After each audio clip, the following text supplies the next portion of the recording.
کھانا صرف پیٹ بھرنے کا ذریعہ نہیں، کبھی کبھی یہ کسی ماں کے دل کا حال ہوتا ہے جو چمچ میں خوشبو نہیں محبت ڈالتی ہے اور سالن میں نمک نہیں دعائیں گھولتی ہے۔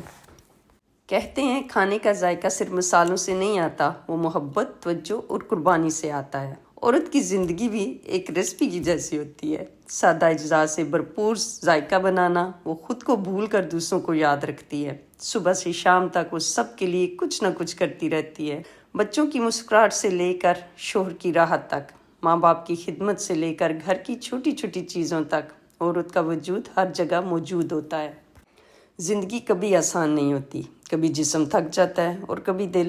بس میں بھی تھوڑی بیمار ہوں، لیکن ہمت نہیں آتی۔ میرے اندر ایک ماں ہے، ایک بیوی ہے اور سب سے بڑھ کر ایک نرم دل رکھنے والی عورت ہے جو ہر دن صرف ایک خواہش کے ساتھ جیتی ہے کہ میرے گھر والے خوش رہیں۔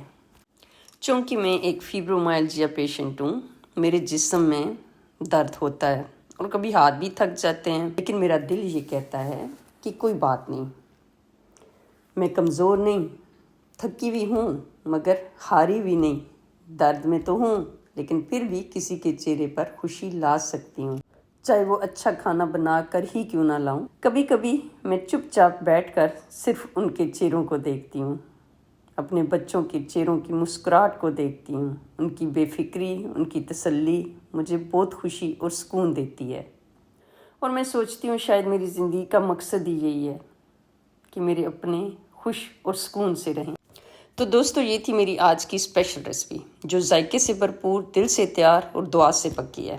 بنانا بالکل مشکل نہیں، کوئی راکٹ سائنس ہرگز نہیں، بس تھوڑا سا چکن، تھوڑا مسالہ اور ڈھیر سارا پیار، اور ہو گیا تیار وہ کھانا جس کی خوشبو سب کو اپنی طرف کھینچ لائے۔